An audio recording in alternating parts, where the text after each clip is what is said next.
Uh, a recording is started or not? Yes, it is starting. Tech support, can we live? Oh, a warm welcome to all the team members and participants for joining us today. On behalf of the Beneficiary Schemes Directorate, ICI, it is our pleasure to welcome you today's live webcast on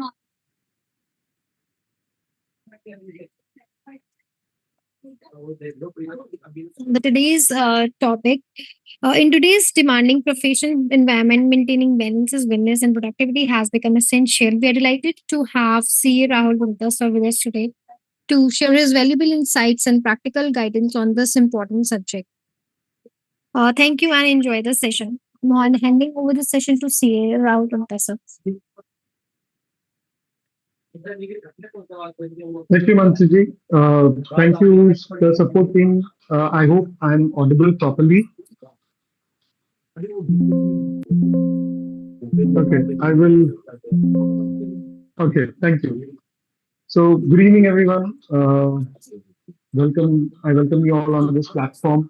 Uh, Very happy to be sharing this platform with all of you. And I'm also very thankful to the institute and to the committee for giving me this opportunity to share some of my experiences with you with regards to how to be more productive, right? So, my name is Rahul Gupta. I am a practicing chartered accountant for over 15 years. I have, through my practice, I have also had experience of working with a lot of international clients as well. And I also consult for companies of all shapes and sizes. So I've seen uh, smaller companies, large companies, how they function, how the people in them function, right? So I think this subject, which is about productivity and work-life balance, I think both of them are interchangeable subjects or interchangeable lines, right? So both these topics are very close to my heart. I firmly believe that the amount of stress that regular Indians, especially and chartered accountants in particular, are living currently is not sustainable at all. I have had quite a few of my friends, sadly, whom I've known over the years have passed away over the last 2, 3 years, untimely deaths below their 50s. Even those who are above 50, their health is also not great, right? So ours is largely a desk job. It's a high stress job because we have to deal with high stakes clients, and all the things that we do is absolutely high stakes, right? So that makes our job that much more difficult, not just and taxing, not just mentally but also physically. Uh, See, we chartered accountants, I believe, have a very strong responsibility, very big responsibility on our shoulders. There is a reason why our forefathers or founding fathers they chose to enact the ICAI Act way before than the Constitution, right? Because I believe that a country is truly independent when it is financially independent. You know, you look at the countries around our neighborhood. You don't have to look far. Just look at countries around our neighborhood. Can you truly call them that they are independent? Right. So, for I remember there was this ISI chief, right? Back in the day, I think 20, 30 years, 20, 25 years back, he was very popular. Belongs to the intelligence of our neighbor to the west. So he was asked that why are you not the army chief of the country and why is someone else the army chief of the country? And he said that because the Americans don't like me. Why? Because that particular country has gone to the IMF, I think 27, 28 times for a bailout package. So are they financially independent? They're not. Their their finance, from what I've read online, their budget is prepared by the IMF, right? So Point is that for any country to be truly independent, it has to be financially independent. And we as chartered accountants have a very big responsibility on our shoulders that we have to make sure that the country's financial system is running properly, the tax system is running properly, and everything is in compliance. All the laws that are enacted by the parliament, relevant laws that are relevant for us, are properly implemented and understood by the public at large. And hence, it is important that we are we look after our health. We live a healthy life, not just think about the health of our bank balance or that of our clients, the health of the balance sheets or financial statements of our clients, but we will also have to look at the well-being of our health as well. Right. So, with that, I will share some of the anecdotes from my day-to-day practice that I do, some of the things that I have picked up over the years. And I do this particular session on how to properly plan your day and maintain work-life balance on a regular basis with other institutions. I've had this privilege for the first time to be doing it for ICI. Sadly, I can't see anything that you guys type. So I request you that if you have got any questions, feel free to type it in the chat box and I will take it up at the end of the session. Um, and I have my LinkedIn profile at the end of the slides. If you have any queries, feel free to reach out to me via LinkedIn as well. Um, this PPT that I have, I will share it with the committee and they will share it with you. Right. So with that, we will start with today's presentation.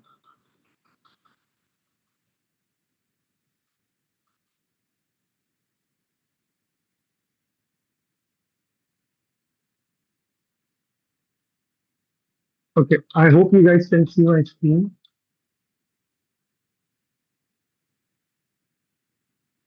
Right. So as we all know, the busy season is just starting for us. For some of us, it is already here. But for a lot of us, it is going to come very soon. So how do we manage our day-to-day activities during such tenuous period so that we are able to come out of it better? And remember, a healthy CA will ensure the health and well-being of the country as well. So it is very important that we are able to strike a particular balance between our work life, right, and the pleasures that keeps our mind fresh and free. During this presentation, I'm going to discuss quite a few techniques that you can use that I have also successfully used. Remember, all these techniques that I'm going to discuss about, I have used them successfully. It's not that I'm giving you theoretical stuff. It's not just me, but there are been successful people that have successfully implemented all of these techniques. My quick request to everyone would be that if by the end of the session, please identify at least two things that you can implement from tomorrow. Even if you are able to do that from tomorrow, I will consider this session as a success. So forget about implementing all of it, but at least just take two things out of it, right? So, how many of this have you experienced in the last 14 days? Or, for example, you experienced this last season, right? That even in your dreams, you are auditing the client's balance sheet, right? And you have exceeded your tea and coffee intake, because it's so stressful, you're working so long. Uh, I, for example, had requested my office boy to keep serving me one small thin cup of tea. Right? Don't worry about whether I ask for it or not, but please keep serving it. Right? That is what I had requested. So he every half an hour, 45 minutes, he would bring me that small thin cup of tea from the vendor and give it to me. So I used to have huge intake of tea, right? So let's try and also figure out how we can limit those. You know, Laptop screen is the only light that you saw today, and not the natural light, because you came into the office so early, and then once you left, it was night, right? So you did not see the light of the day at all, and throughout the day you were within the office, could not even leave your desk. And your family, right? Your family are the people who live with you, but you don't really recognize. Once after the audit is over, then you realize, oh, my son or my kid has grown so much, right? How many of us have gone through this phase of our life in the last 1 to 2 years while during audit, or maybe in the last 14 years if the audit has already begun for you, right? So uh, the idea is that we should be able to manage our stress in such a manner that each and every priority of ours is met. At the same time, we don't experience burnout. Please remember this term very, very clearly. Burnout is something which is very, very harmful to us, not just in the terms of an health, but also in our profession. When you are burnt out, you take poor decisions, you make more mistakes. Hence, if you are experiencing burnout, we will also figure out what are the symptoms of burnout. If you are experiencing any of that, you need to immediately take corrective measures, right? So, uh, okay. So, do you, for example, associate yourself with this kind of work while when the audit is at the peak, right? I'm not sure about the audience next today. Maybe we have got all the members as practicing chartered accountants, but even if your articles or you work with companies, maybe you're a CFO or work in the accounting department and all, even there we will experience this kind of burnout, right? So, do you, for example, associate with this scenario? Right? So, for example, see Amit, who's a partner, works from 9 a.m. to 11 p.m. regularly. This is like a 14-hour work shift, right? Um, he believes he is highly productive, yet his error rate has gone up. Not that he's making 40% error, but the rate has gone up, right? Maybe a week back, I made two mistakes. This week, I've made three mistakes, or in a particular day, I've made three mistakes. So the rate has the percentage of or the rate of making error has gone up, right? And I'm not walking a lot. I'm just at best taking getting up after 2 to 3 hours, going to the toilet and coming back, right? And I'm relying on strong cups of chai to keep my focus, keep myself awake, keep my mind awake, and focus on the job at hand. So while he is working hard, right, is or is Amit just being busy? Like, is he really working hard? Because if he has to rely on cups of tea to stimulate his brain in order to work, or if he has to, or if he's making mistakes, or if he's not taking care of his body, his back, or his digestive system properly, is he really working hard? Or is he just trying to come across as this, yes, I'm very busy? You may sit in front of the computer, you may sit in front of in your desk at your desk for 10 hours, but the actual productive work that you did was maybe for 5 to 6 hours, right? So if you're doing that, you are just keeping yourself busy. You're not really um, you know, doing any kind of productive work. So that is something that is we will have to be very very mindful of, right? There is a particular term which I would want to discuss here, and the term is also very popular nowadays. Uh, it says, what is okay, the pen is on now. So should we do hard work or should we do smart work? Which one should we be doing? One or two, right? The obvious answer of it is you look at any successful person around you. Of course, they're doing hard work, but they combine it with smart work. I don't have to look beyond uh, our prime minister, right? Who maybe we may choose to agree or disagree with his politics, but we cannot deny the fact that at 76 or 77 years of age, he's still working very, very hard, right? He's able to travel the world, take quick breaks, and literally every time you see him, he's fresh. So much so that I don't know, I think people can rectify me, but we have seen him not take a break for the last 12, 13 years or so, right? So the point is that he has mastered this art of smart work, right? For for all of us who had statistics, I think all of us did have statistics in our foundation. There used to be something called the bell curve, right? So if you are when you start working, your productivity increases, but after a certain point in time, the productivity starts going down, although the effort is still increasing. So you have got diminishing returns after a certain point in time. But if you are able to, uh, I'll erase this.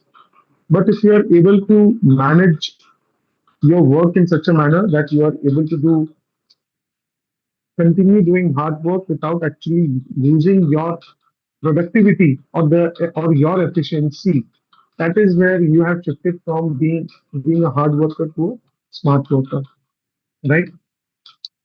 So amongst the many things that we will discuss today, one of the thoughts that I would want to plant into your mind, which I have not covered specifically in any of the slides in this presentation, and hence I would want to discuss here, is why is Amit working from 9 a.m. to 11 p.m.? Why can't he think about doing collaborative working, right? Instead of taking all the stress on himself, why can't he hire a temporary resource? Why can't he, for example, tie up with other chartered accountants, maybe in a city or around him or maybe anywhere across India, and offload some of his work with them, right? Uh, our institute had this committee. I think the committee has been renamed. I'm not sure about the new name, but it was Women Members Empowerment Excellence Committee. I think it has now been renamed as Women and Young Members Excellence Committee. There they had a portal, or they still have a portal where we can go and enlist our firm, we can go and enlist our openings, job openings, and all the women members of the country who are now married or are living remotely and are not able to work full time, they can come and apply. Why can't we, for example, hire a part-time resource remotely who can do our work, we can offload some of the work to them. You are not just managing your life better, but A, you're being more productive. B, you're also creating employment, you're generating employment, right? And you are outsourcing work to your fellow chartered accountants. It's not like they're not qualified, right? So uh, I would strongly recommend that people please go on this website. I think it's called wmec.icai.org. It's the portal for Women and Young Members Excellence Committee, right? wmec.ici.org. And there you can go and create the profile of your of your practice, of your company, and you can post job openings. And you can go for part-time, full-time, contractual. There are various methods in which you can hire people. You don't necessarily need to hire people on a full-time basis. So that way you can offload some of your work. That is what hard smart work is compared to hard work. See, God has given us only two hands and 24 hours, so there's as much work that we can do. You know, Again, all the successful people. Take the example of Mr. Mukesh Ambani. He could not have built this empire all by himself, right? Sure, he inherited on an already successful business empire from his father, but still he could not have expanded it by doing all of these things himself. He had got people around him, smart people around him who are able to do stuff for him. So we need to uh, have better work, better people management skills, and be able to delegate work properly. Delegation of work is also something which is very, very important. I find most of my CA friends are very poor in delegating work. We don't understand the difference between delegating work and hand holding people, right? So we'll discuss that also later on. So the silent health audit, let's try and do a health audit of our own health, right? So the burnout rate is the highest in India. It's at 59%. That means for most of the time we are working at 41% of our capacity. Can you imagine that? right? We can be twice as productive as we are just by managing our stress better, right? So 59% is the highest burnout rate. That's the highest across the world. It's in India, and of course, I'm pretty sure, although there is no bifurcation or no separate studies available, but I'm pretty sure we CAs along with doctors are at the forefront of it, right? We take too much stress, right?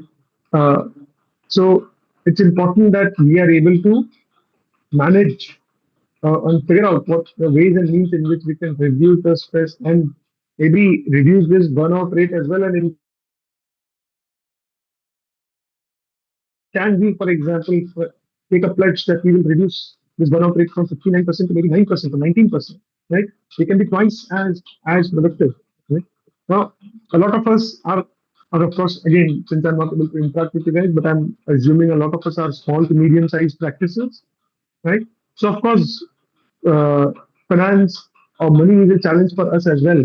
We do extra work, not purely out of choice, but it is also out of compulsion that yes, we will have to achieve a minimum billing hours, I'll have to achieve a minimum income target. But at what cost? That is something that you have to figure out. Maybe you are able to build more, but if you look at your health costs, right? In the long term, if it impacts your health, what are the costs that you have to bear, right? And also think about the burnout attrition. Now you are doing the same thing again and again. Maybe you are putting in 20 hours of work. Again, going back to the example, 14 hours of work.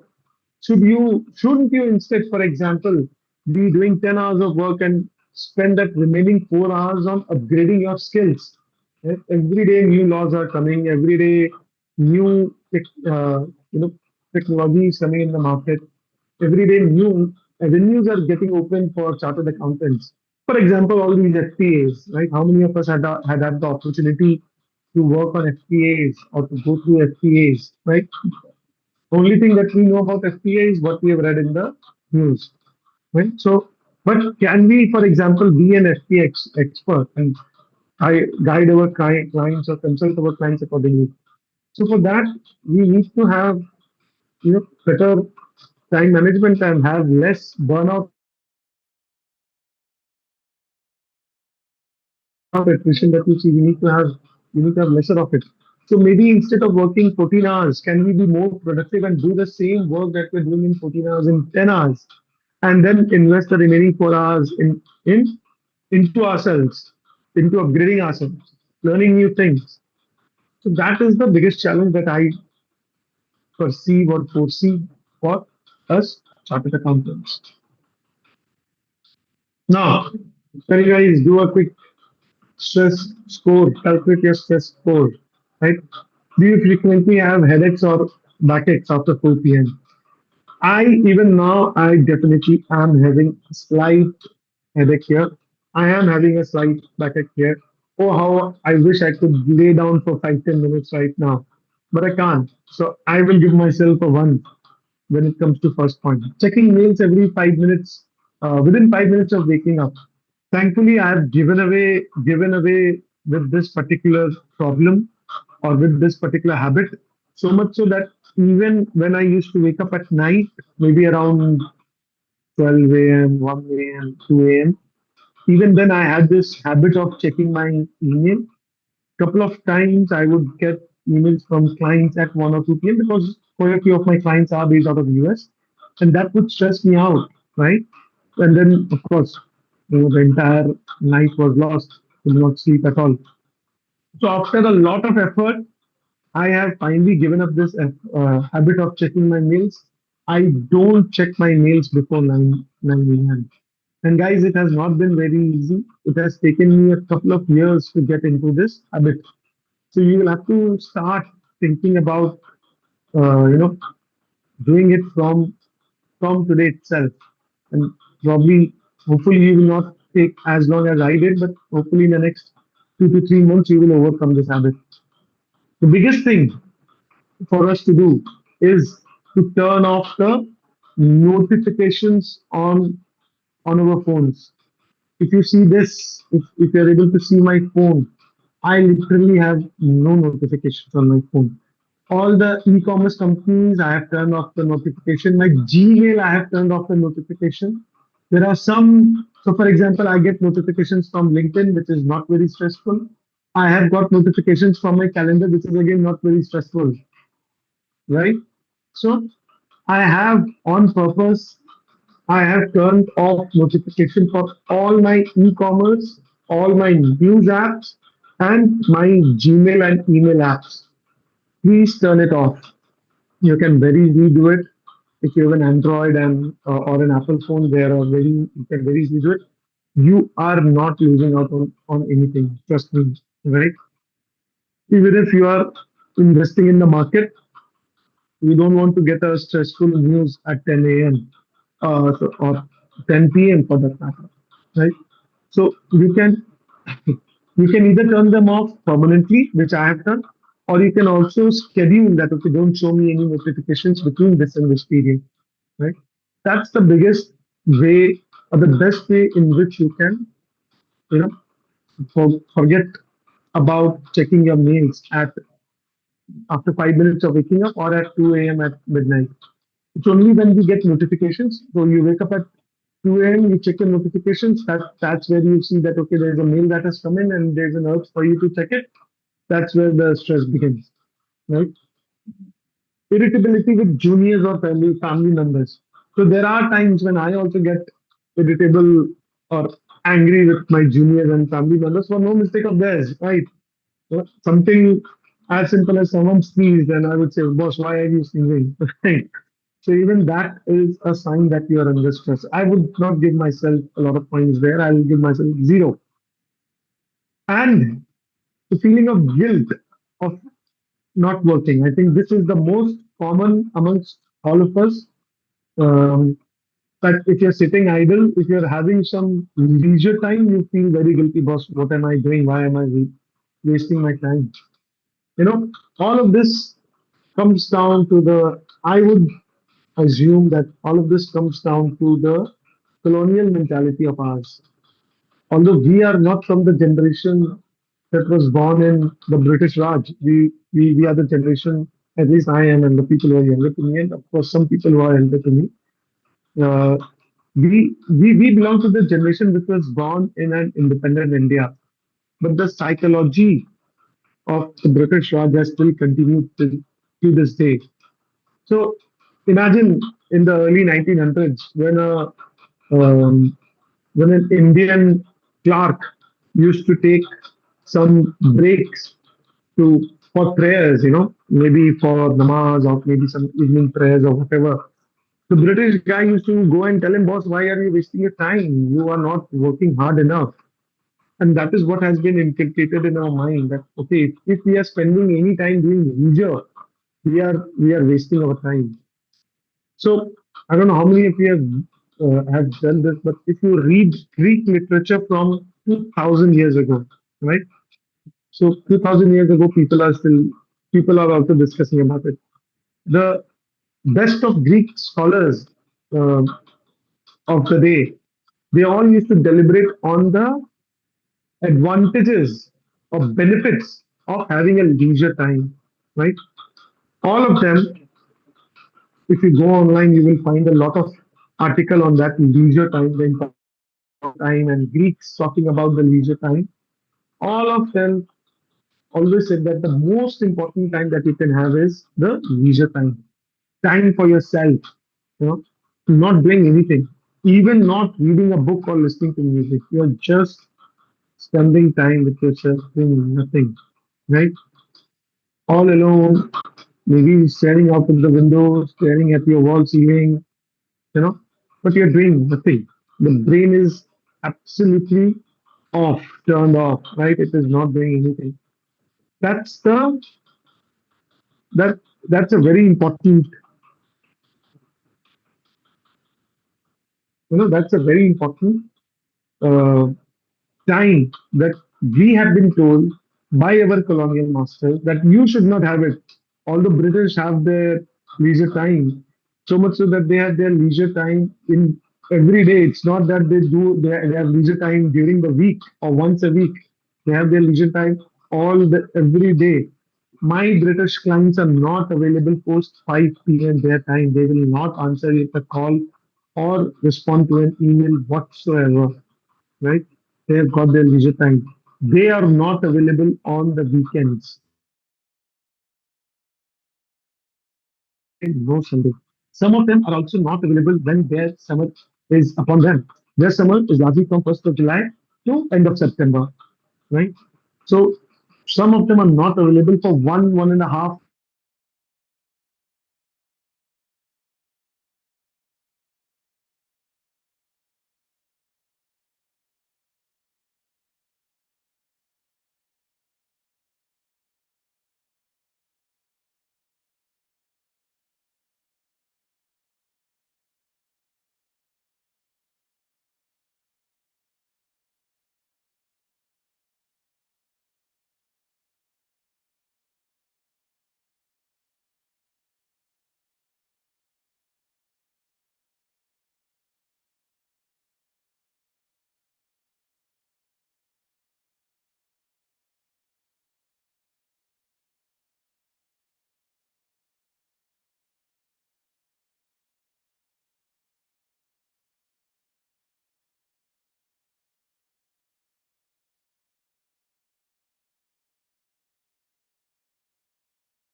Hi guys, sorry I dropped out. I think I had some internet issue, but it should be fine now.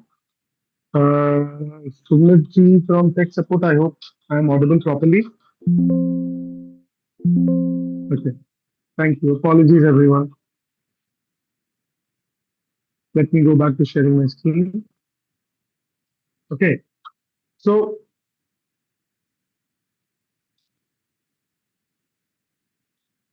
my point is that this feeling of guilt whenever you are sitting idle and not doing any work, even on a Sunday, if you are feeling guilty, even on Sunday, what have we been taught since our childhood? First, do something. Maybe clean up the house, clean up your wardrobe, clean up. Get some personal, hygiene done. Maybe get a haircut, cut your nails, but catch up on a lot of things. Catch up with friends, do some reading, but we don't talk about having a leisure time, right? We have not been taught about sitting idle for even 5 minutes and doing nothing. If you're doing that, you're wasting your time, right? So if you're having this feeling, assign yourself a 1 marks. So I would assign myself a total of 2 marks. I do have frequent headaches. I don't have headaches, but I have backaches after 4 p.m. and I do feel guilty for not working. So I am in the warning zone, right? For those who have got or who have given themselves only one, congratulations, you are in the thriving zone. You're thriving 0 to 1. And if any one of us has given a yes or 1 marks for all of it, then you need immediate intervention. Right? I strongly request everyone to please go online, search for articles on leisure, discussions or debates that were conducted in the by the Greeks 2000 years back on the benefits of having a leisure time. Okay? So today's session, I've broken it down into 4 pillars. Each of these pillars will act again to make together to make sure that your your structure of having a productive work-life balance is in place. If any one of this pillar is missing from your entire architecture, you will not have proper work-life balance. Now, remember, these hacks are very, very simple hacks. I have not given any hacks that are very difficult to follow. Uh, and of course, these are from my practical experience. I'm not giving you, a generic gyan. And if someone like me who is amongst you can follow these, you can also follow these, right? So the first one is optimizing your den, your bullpen, your workspace. Very, very important, right? So the first is, of course, the chair, your chair, the chair on which you are sitting on. And it's not just about you. Please make sure that us who are partners, we have got proper chairs for each and every of our team members. So the work-life balance is not just for us; it is also for our articles, for our full-time employees, and for our other partners as well. We will have to ensure that we have got proper ergonomic chairs for everyone, right? Let me. Okay. So guys, I have got this document ready. I will share this document. This document is already linked from the PPT.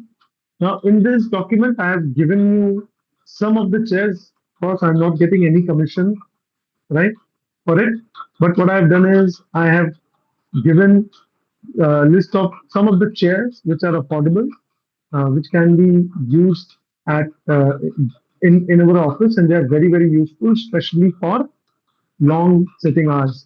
The best chairs are, of course, the chairs that are used by gamers, because gamers sit for hours and hours and they're also having as stressful an existence as ours, right?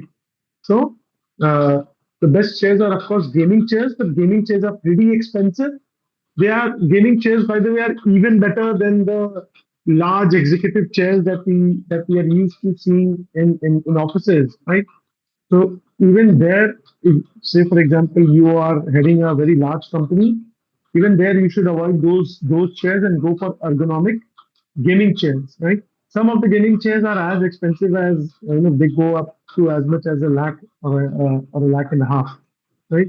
What is more important is you should be able to manage the S curve of your back. You should not disturb that. So any chair that is not managing the S curve of your back is very harmful for your body, right? You should avoid sitting on those chairs, right? Uh, Again, all the chairs that I have given you in this document, they are the chairs which are ergonomic and they take care of all of these things, including maintaining the S curve of your spine, right? Adjustable height, it's a must, right? At times you will feel that okay, I want my feet on the ground. At times you will feel fine, you would want that okay, I want my feet to be straight. So I should be able to adjust the height of my chair accordingly. At times you may want to work uh, by looking slightly away from the by being slightly away from the screen. At times you may want to be closer to it. So I should be able to adjust the height and I should be also be able to adjust the armrest. I can't stress enough the importance of armrest. If you don't have a proper armrest or if you don't have any armrest at all, it is a recipe for disaster. Your shoulders, especially when we are working on computers, your shoulder needs proper rest. So this particular posture of mine, for example, because I'm looking down, I'm not in the right posture. I should ideally be looking straight, but because of certain circumstances, I'm not doing it. But most of the time when I'm working, I'm literally looking straight. I'm not looking down, right? My shoulders, again, this is not my regular chair, but the armrest, I'm able to adjust armrest accordingly. Sometimes I may want to sit like this, sometimes I may want to sit like this. But as you can see, because I'm not able to adjust this armrest, I'm going down a lot. Ideally, I just want to have my armrest like this.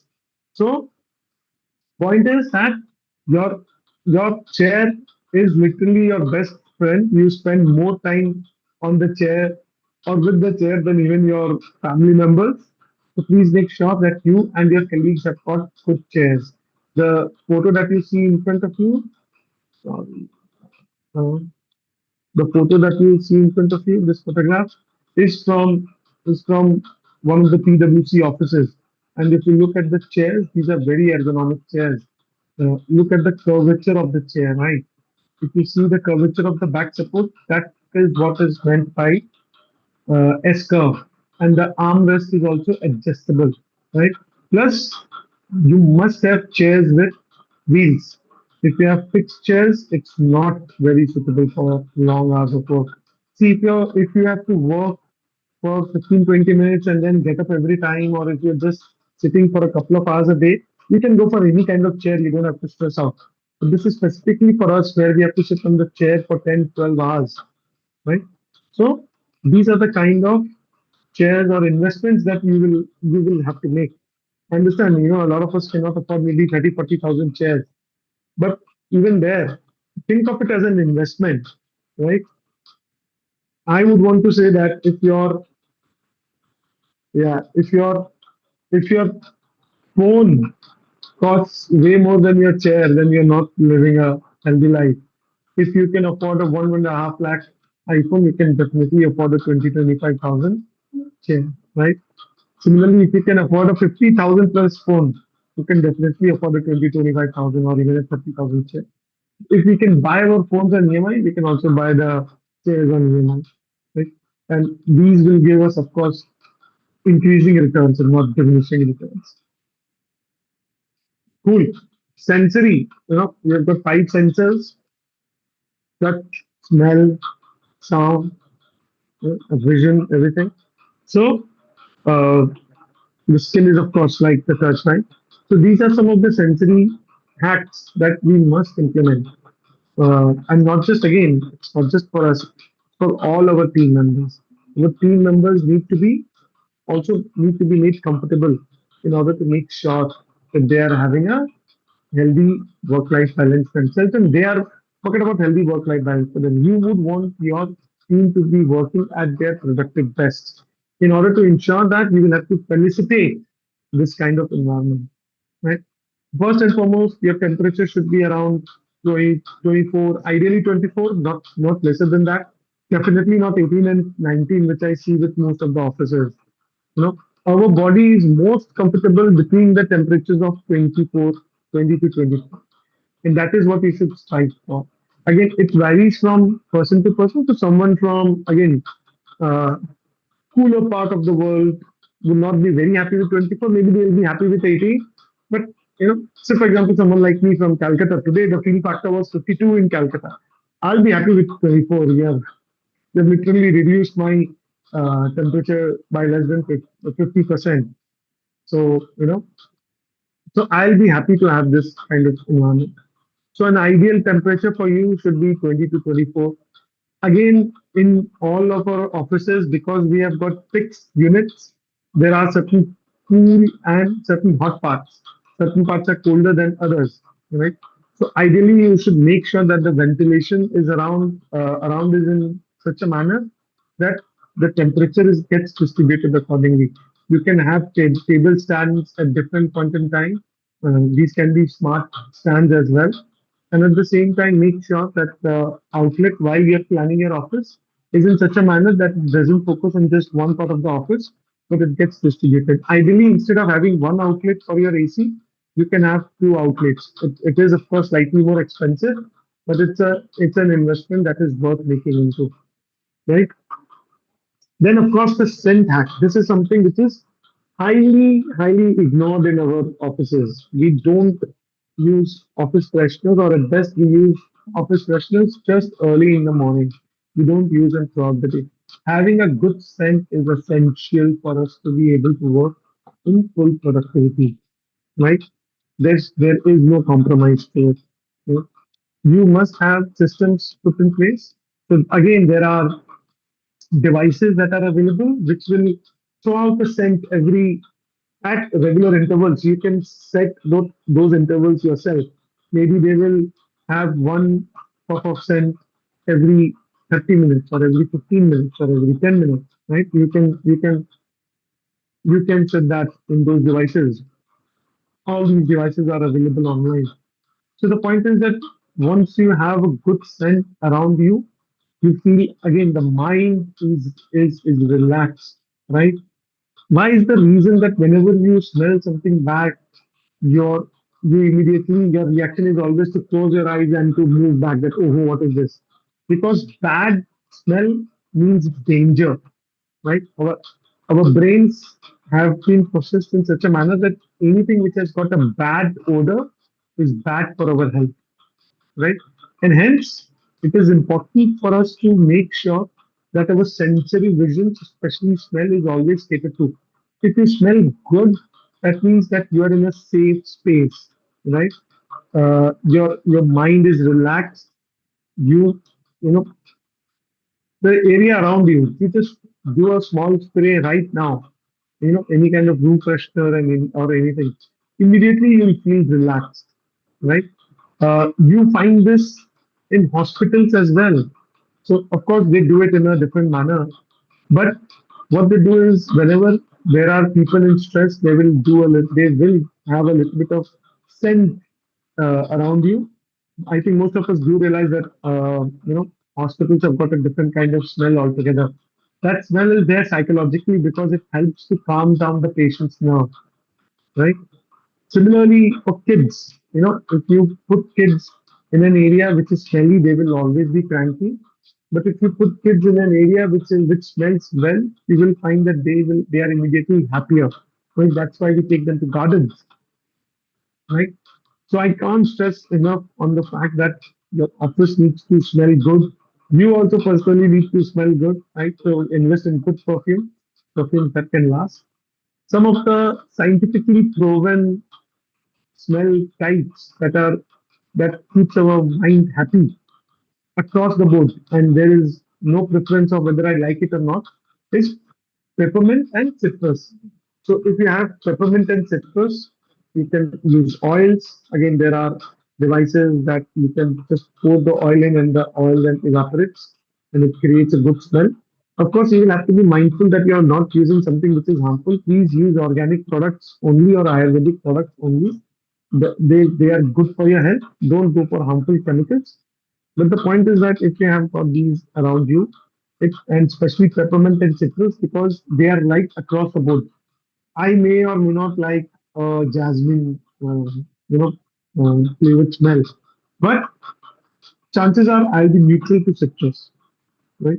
So everywhere properly you should have this scent. And one way of doing it is of course through oils, but the other way is also to make sure that anything that can dampen the environment. So because we are used to dealing with large stacks of files, huge papers and everything, we should be cleaning them on a time to time, on a regular basis, right? We must also ensure proper ventilation in the office, not throughout the day because when the AC is on, but maybe early in the morning or late at night, there should be proper ventilation to ensure that whatever stale smell that has accumulated over the day can safely pass out, right? And then the third and the most controversial one is, of course, the auditory or the music, right? So young generation people are used to listening to music while working. Uh, but people of my age and people a little bit elder to me are not used to working with music, right? I find that a lot of people also find music to be distracting, right? So it's of course a personal choice, but I would recommend that there are some music. Again, all of this has been scientifically proven to be true. That there are certain music that helps you to focus on your work better, right? It's not every time that when you listen to music, you will have to turn on some Bollywood hit number, right? Or a Punjabi dance number. You don't have to do that. Of course, they will be distracting you with start dancing instead of focusing on the work. But there are music. So, for example, low keys, low fi music, right? So these music are soft music. There are white noise. I don't know how many of you remember this scene from um, Interstellar. So in the movie Interstellar, while they were on the journey to Saturn on the rocket, one of the astronauts, he was listening to sound of waves, ocean waves, right? Because that used to help him calm down his nerves.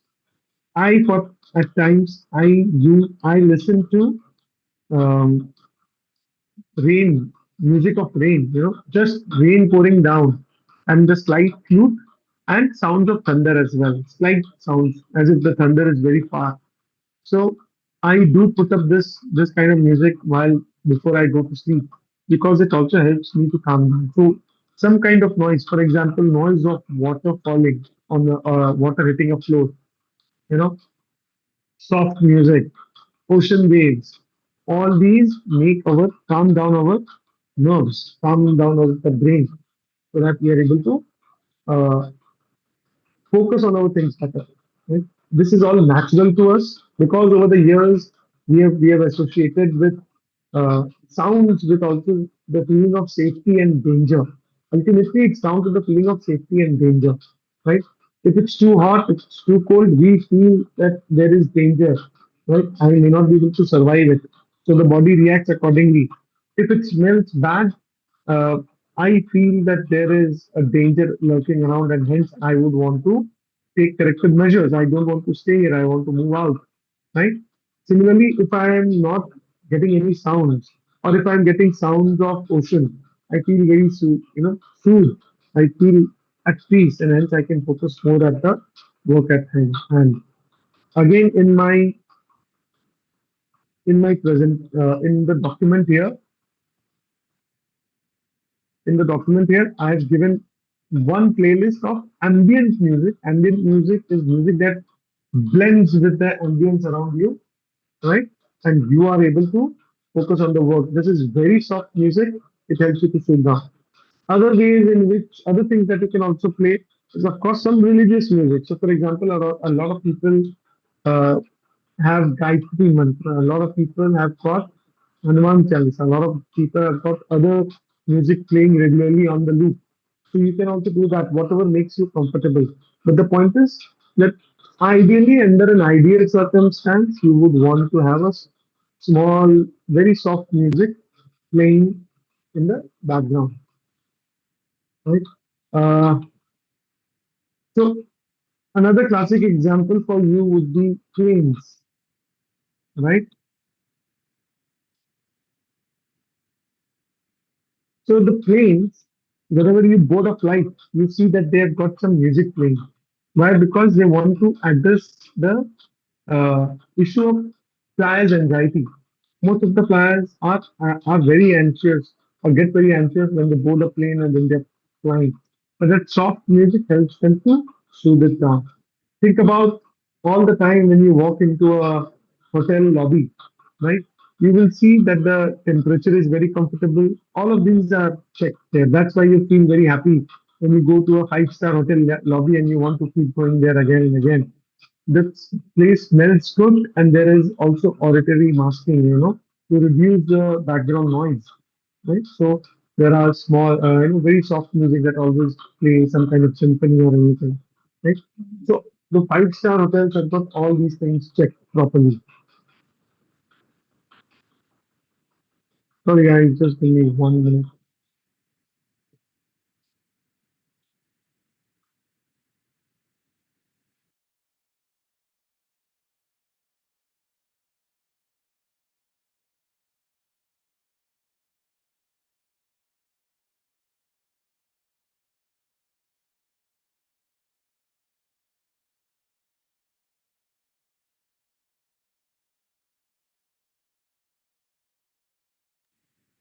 Sorry, guys, I've been just notified by Mansi ma'am that whenever I'm sharing my screen, my video is getting turned off.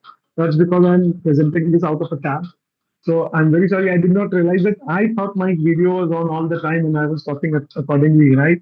So please excuse me for that.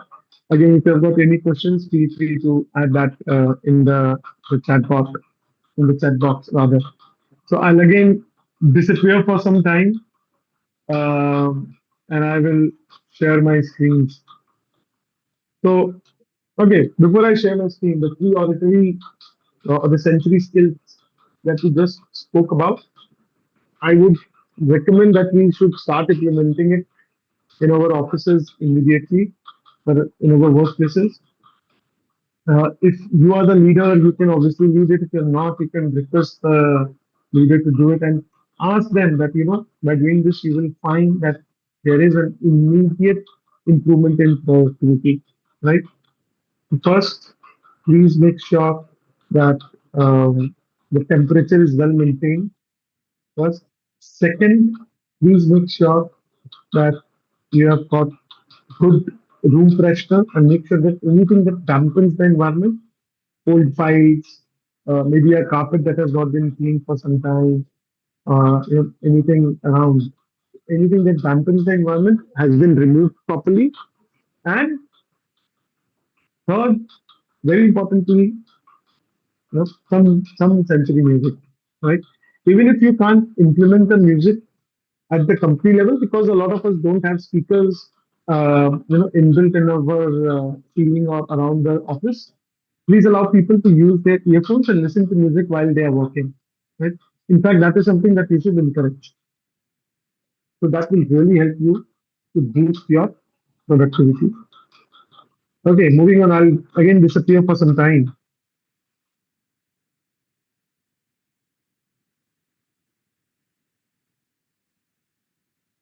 So I hope you guys are able to see my screen, but maybe you're not able to see me. Okay. So lighting is also very, very important. There are huge amount of research that is being done, especially in the developed world, as to the impact of lighting on the brain. So if the lighting is smooth, lighting reflects daylight and not very bright light, it helps the brain to cool down, right?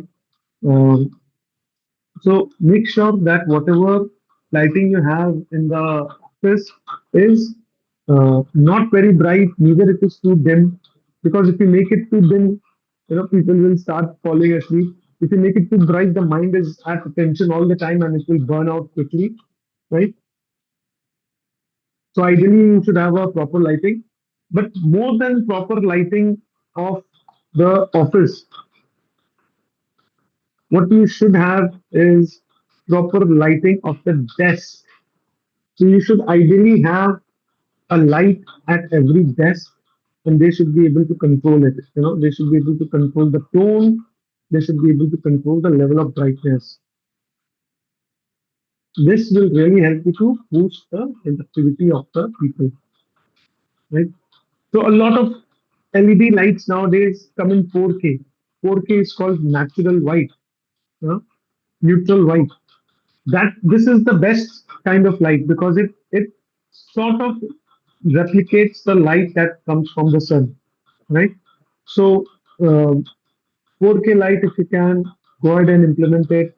If you can't, please make sure that you have got decent amount of light, and at the same time, you are able to uh, give individuals light as well, right?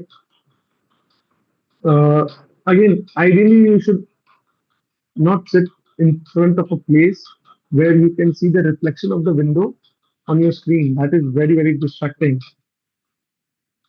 What it also does is that it forces, if you have got adaptive lighting on your device, what it does is that it also increases the brightness of the screen. The more the bright, the brighter the screen is, the more stress it creates on your eyes. So what you would ideally want is to have less brightness from the screen. That's the entire purpose of having proper light, right? So uh, I would want to make a point here, and I hope everyone will agree with me here. Uh, so before the advent of television, which was nearly 200 years back, sorry, 100 years back, 25 to be precise, if I'm correct, is was the first time when humans started staring at a source of light to consume information. Right? Please agree or disagree with me. Of course, I can't see your response, but please uh, nod if you can. So what that means is that before the advent of television, we never looked at a source of light to consume any kind of information.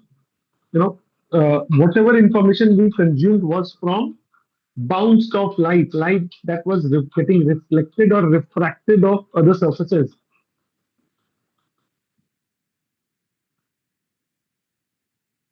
So when you're reading books or when you used to watch movies back in the day, all of it was reflected light. Television was the first time when we humans stared at a source of light to consume information, right? And the screens that we are working with today, the your phone screen, your desktop, the tabs, whatever screens that you're working out of, they are an extension of this phenomenon. Hence, our eyes that have evolved over millions of years, hmm, our eyes are not have not evolved to stare at light sources. So if I ask you to stare at the sun, please don't do it. Don't even try it. But if I ask you to, as a thought experiment, if I ask you to stare at the sun, you'll not be able to stare it for even a fraction of a second, right? But if I ask you to stare at moon, you'll be happily be able to stare at it for 10 minutes at least, right? You will not find any stress there.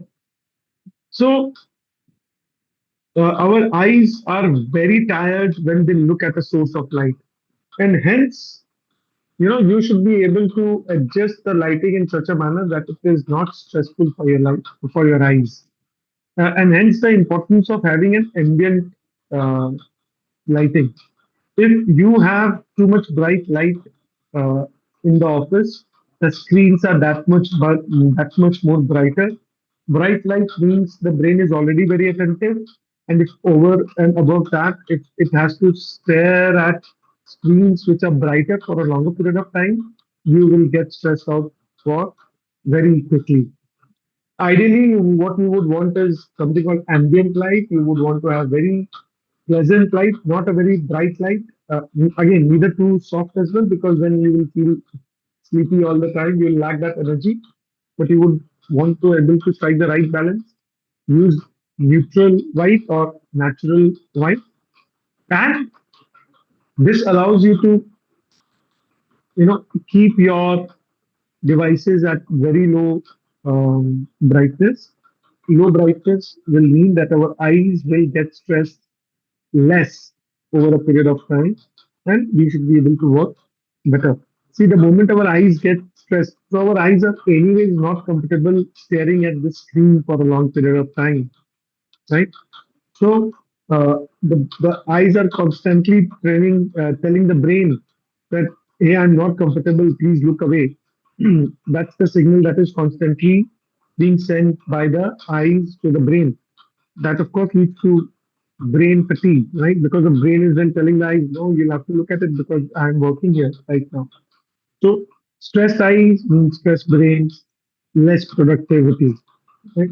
So, I hope this makes sense to you guys, and this is something that you should be able to implement immediately. Make sure that the light around you is not bright enough. Make sure that your screen which is the source of light, is not bright enough. It should be as dim as possible, right? Again, I hope I've been able to give you a different perspective. I don't know how many of you have ever thought of it like that. Chronic neck strain. Uh, I think uh, I will not be wrong in saying that CA and spondylitis are synonymous, right? I know so many people who have got spondylitis, especially people who are of my age and 40, so people who are of my age and above, suffering from spondylitis because of constantly, sitting in one posture and looking at the screen, like even having a very poor posture, right? So, how can you have a better posture, right? This is something that we can look at. Please understand that even if you are working on a laptop, you must always have external keyboard, right?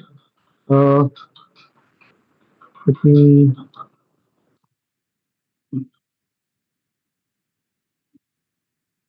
Oh.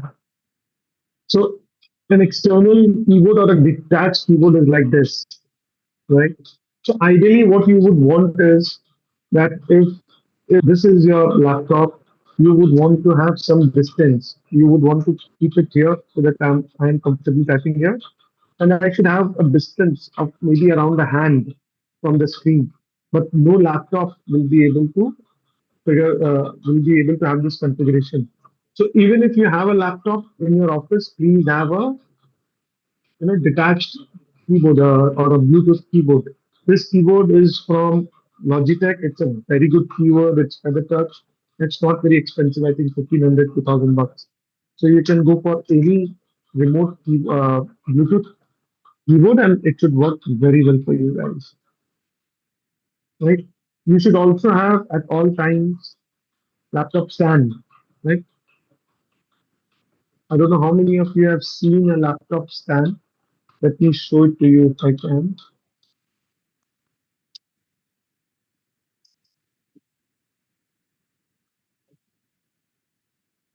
So I've just done a quick Google search for laptop stand for better posture, right?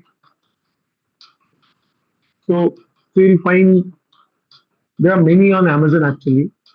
Let me go ahead and share my screen.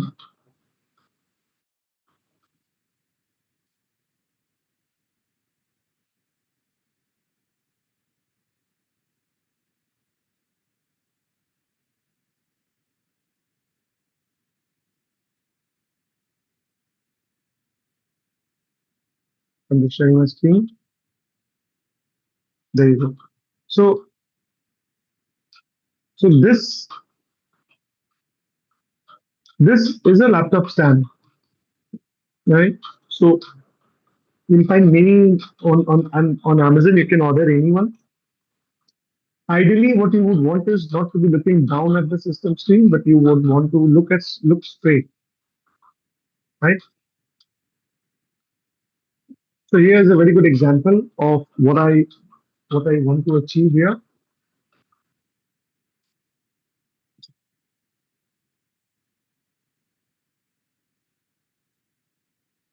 Most of us have got a posture like this,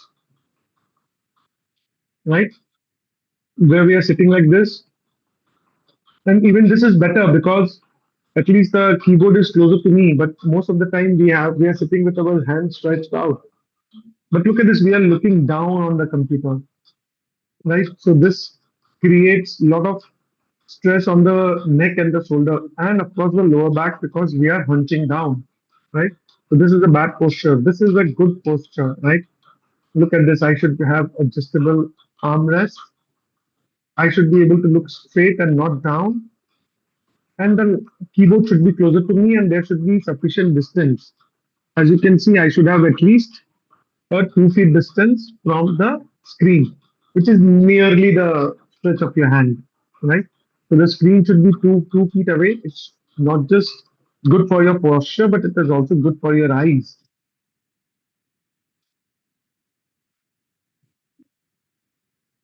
And uh, over the years, by the way, look at the feet as well.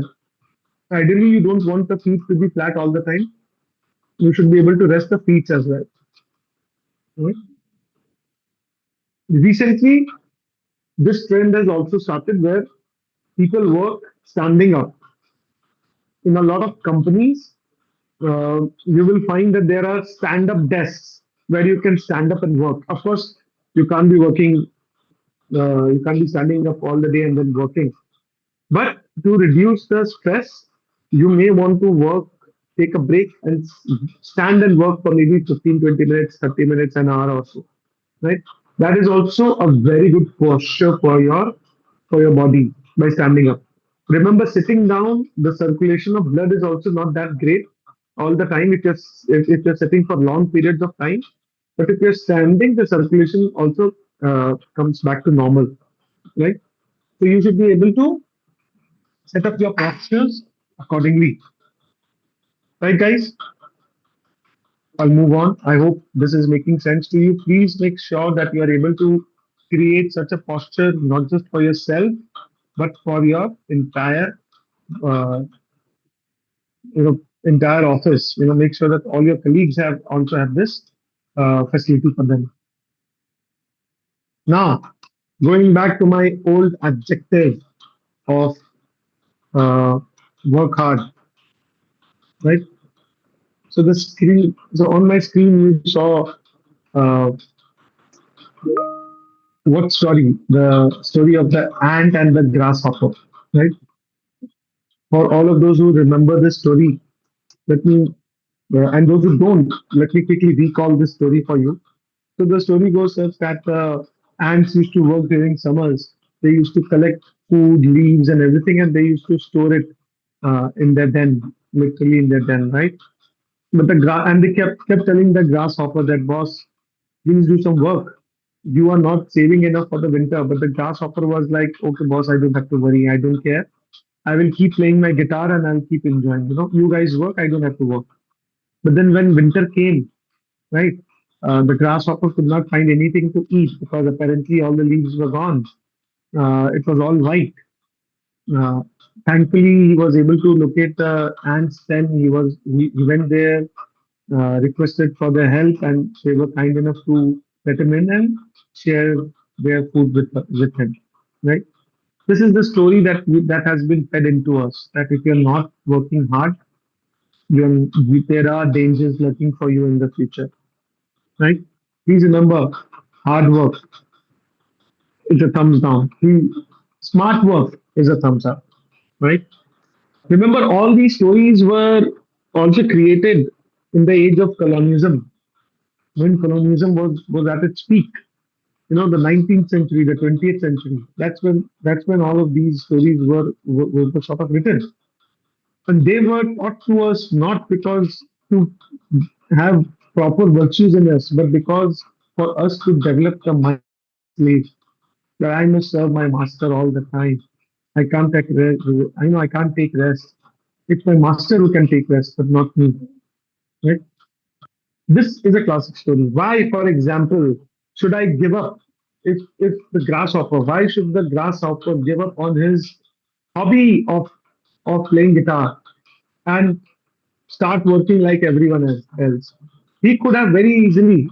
The story, an alternate story for the same scenario could be that he's practicing his guitar, he's trying to become the best guitar player that he can. And he strikes a deal with the ant that, hey, when you are in your den for 3 4 months, you can't go out because it's all snowy out there, and you are in your den, you are getting bored. I would come there, I will stay with you guys, and I'll play my guitar and I'll entertain you. Right? In return, you give me food. Why can't the grasshopper strike such a deal with them? Right? Why does the grasshopper have to give up on something that he loves doing and basically get into a rat race? Right? I hope quite a few of you will agree with me on that. And if you don't, please feel free to write that in the comment.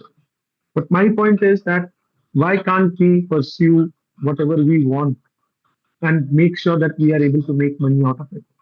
Right? Why do we have to get into a rat race and do everything and do things that everyone else is doing? Right? So, my only point here is that our education system, even though we have been independent for nearly 80 years now, our education system, I believe, in my humble opinion, is still riddled with pockets of slavery mindset. I'll give you one example again. I keep giving this example to all my friends and in all the workshops that I conduct. Now, I'm sure a lot of you would have heard of the name called GKB Optics. GKB Optics is a large, uh, uh, specs manufacturer, uh, eyewear manufacturer in India. So they call themselves GKB Optics. GKB Optics sounds very good, right? Sounds very fashionable, so way, right? But then if they had named themselves Ganesh Kumar Bhatt, that is what GKB Optics stands for. But if they would have named themselves Ganesh Kumar Bhatt, how many of you would have actually got it? GKB Optics versus Ganesh Kumar Bhatt Optics. Which one will you buy? Because you know, so that's why companies in India have brands called Peter England. It has got nothing to do with either Mr. Peter or with the country of England, but still we have a brand called Peter England, right?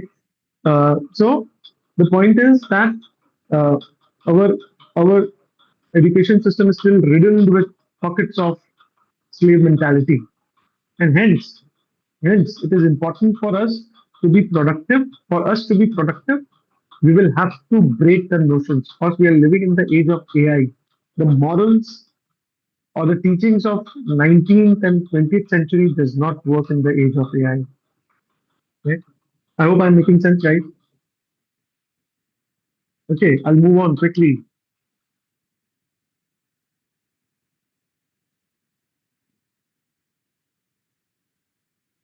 I am running slightly behind the schedule that I had set in my mind, so I will run through some of my presentations quickly.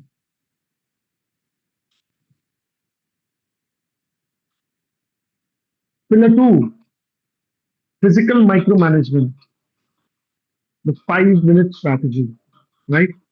So it is important for us to manage again our eyes, our necks, and our shoulder, right?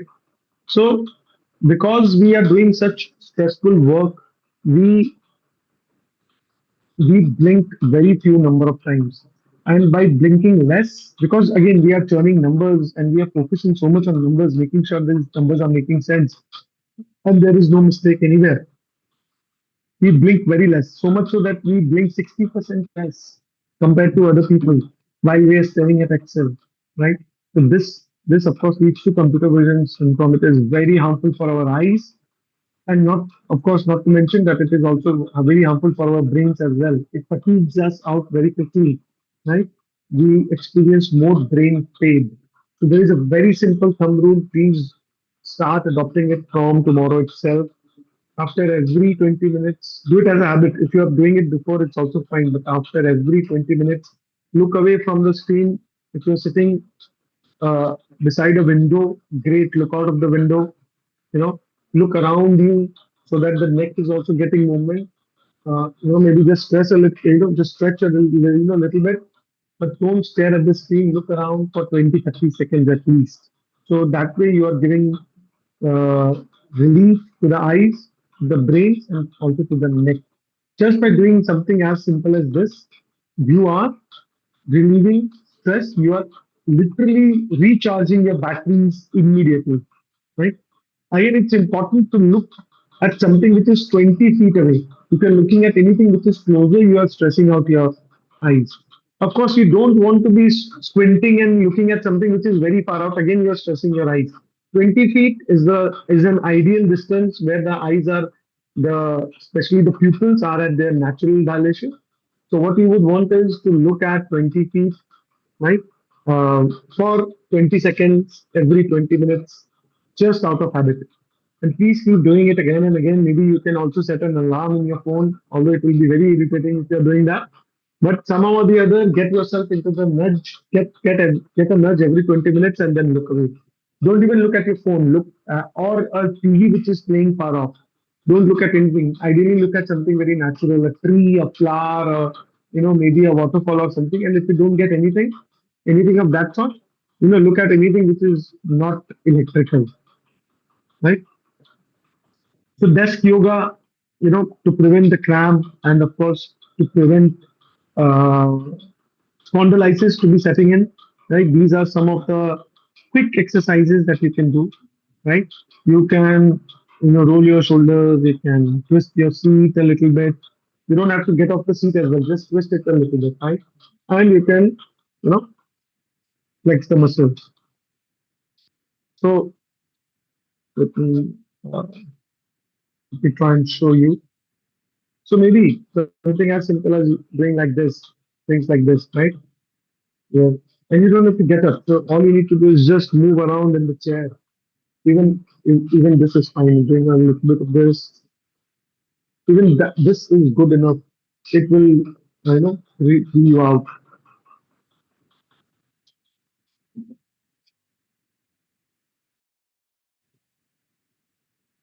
Okay.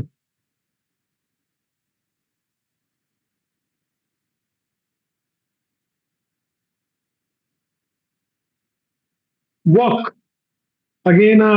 2020 rule. This I've already shared, but you should also want to be able to get up from your posture, walk around, and come back, right? So again, as you can see, sitting for more than 3 hours, all of this is scientifically proven. Uh, so if you sit for more than 3 hours, you are causing your blood to be pooling in the legs. Very, very harmful, right?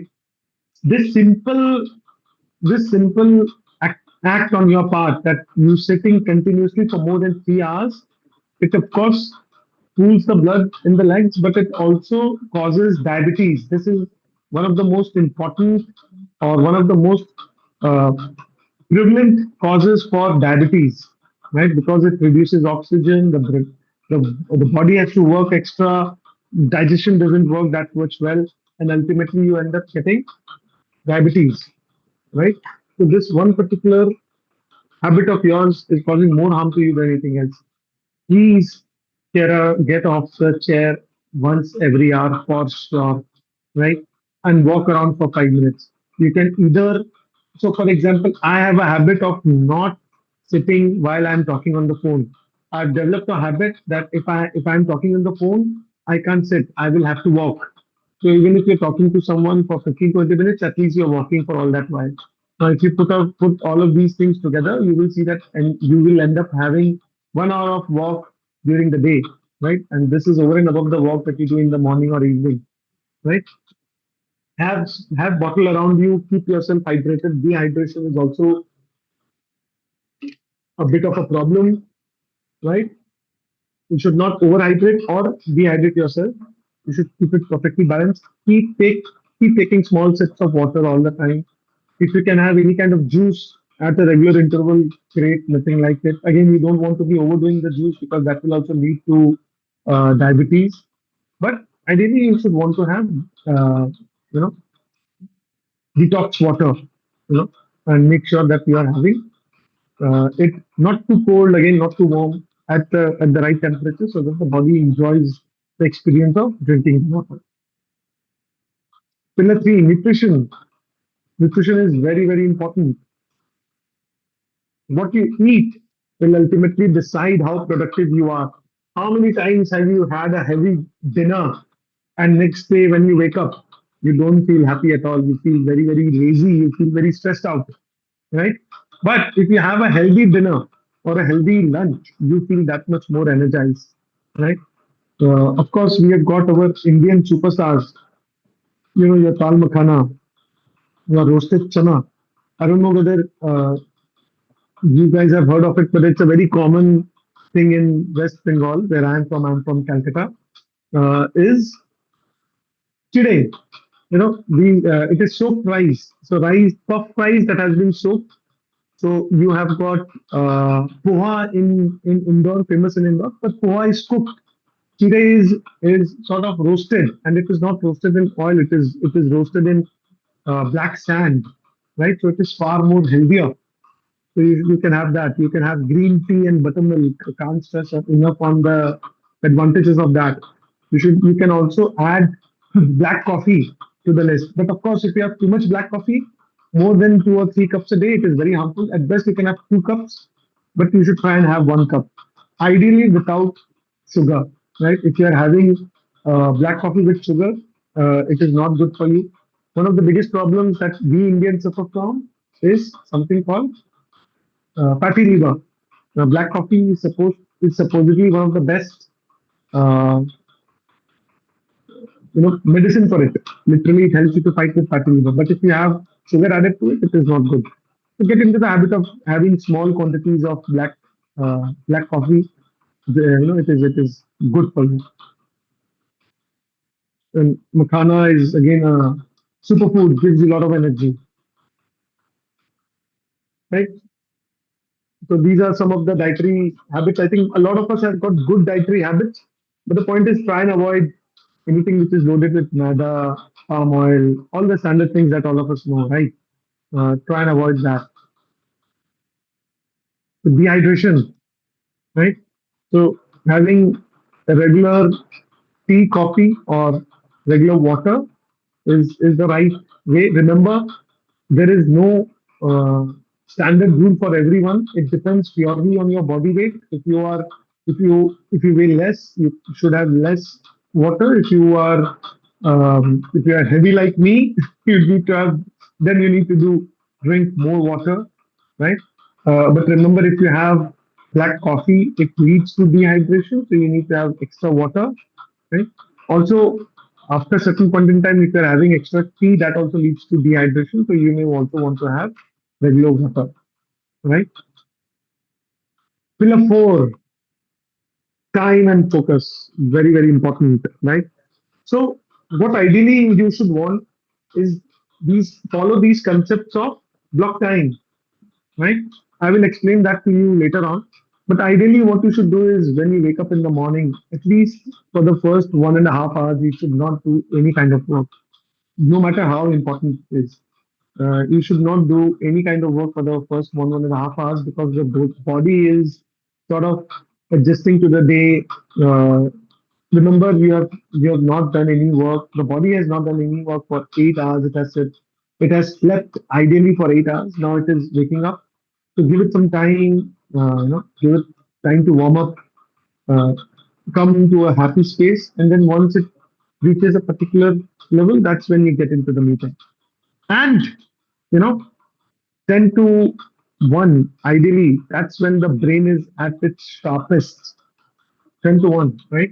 That's when, if you are waking up at 7 a.m., if you're waking up at 5 a.m., please, increase, uh, change this by 2 hours.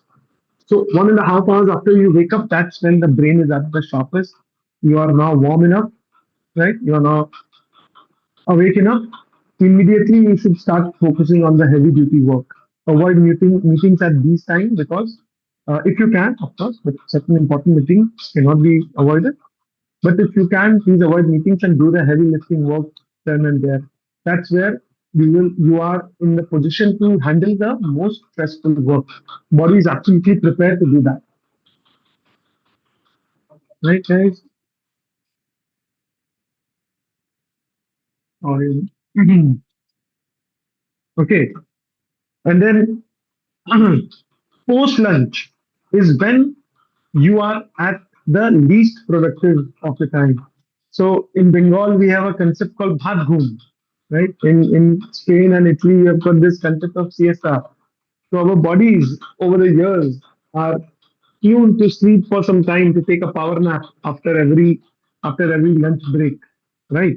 So that's when you are the most unproductive, and that's where you should keep the meetings and client calls and everything from 2:30 to 5:30 if you are able to plan it properly, right? If you are able to plan your day properly.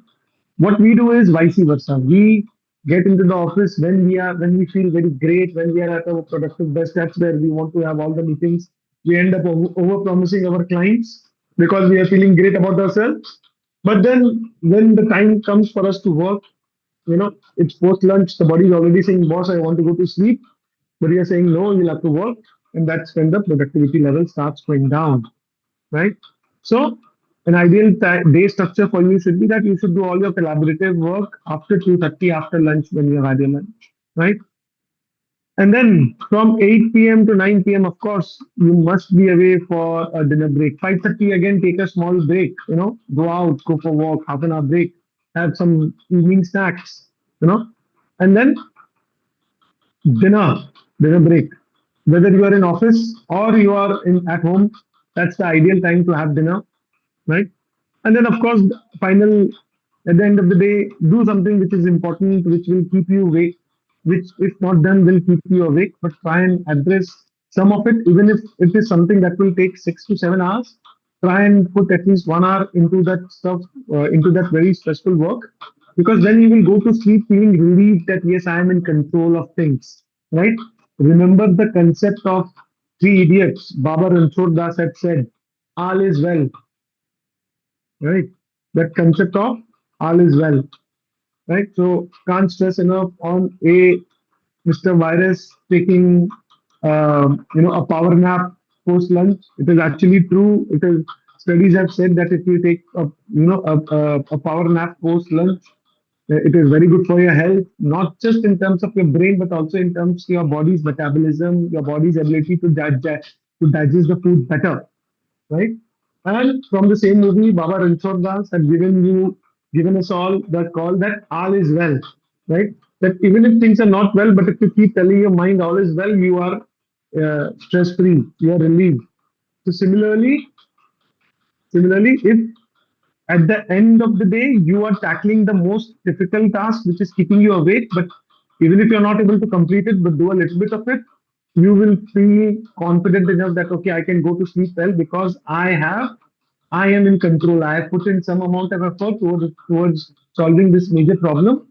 I will be fine next day. Right? I should be able to do it by tomorrow. So that gives you the relief from stress that is much needed. Your brain, you are telling your brain, all is well, go to sleep now. So that's when you will be able to you will be able to go back and have good sleep. But remember, guys, this is a realistic day only for the busy season. Not every day you should be working till 11 p.m. or 11:30 p.m. Right? Ideally, the work stops at 8, not after that. Or if you're slightly workaholic like me, at best 9:30, not beyond that. Okay, so please remember, right? Change the sitting permanently. At 11 p.m., what you should be doing? Again, you would want to go to sleep properly. Remember, sleeping is as much important as working, right? If you want to work well, you should also be able to sleep well.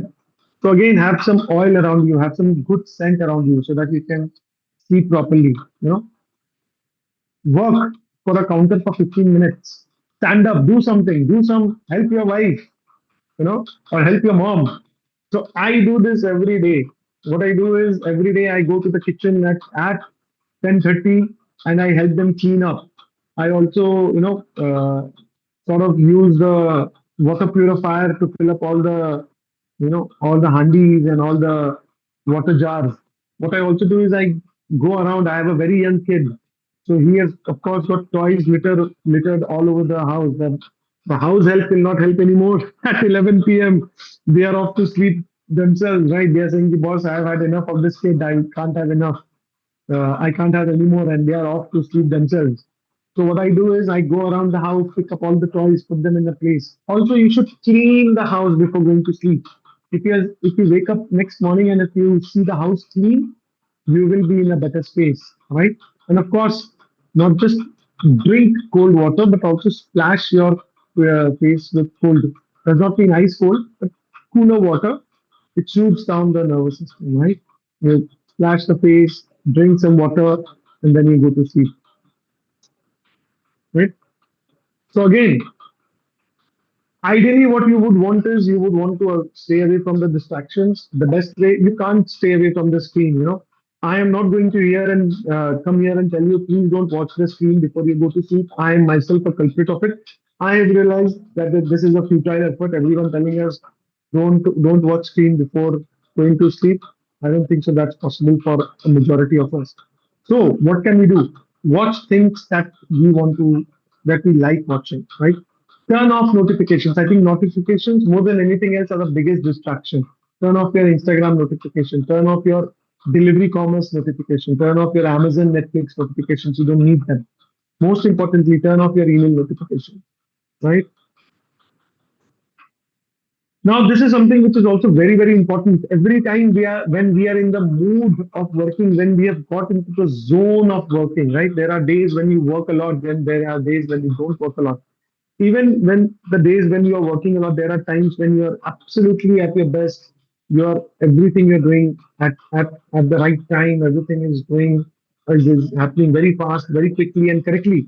That means you are in the zone, right? So when you are there in the zone, the biggest distraction is phone. If you get if you are in the zone and even if you get distracted by someone walking into the room and asking you something as basic as do you want to have some tea, that immediately breaks the flow and you come out of the zone. It takes you at least 20 minutes to go back there, right? So ideally, what you would want is there should be certain pockets of the day when you want to be in the zone. It cannot be pre-decided, boss. I've tried this many times that okay, from 2 to 4, I will do this kind of job. It doesn't happen. The day I decide that I'm going to work on this topic or on this particular subject, with full focus from 2 to 4. That's the day when 2 to 4, my attention level is the least. But the point is that you should have a response ready whenever you feel that you are getting into the zone.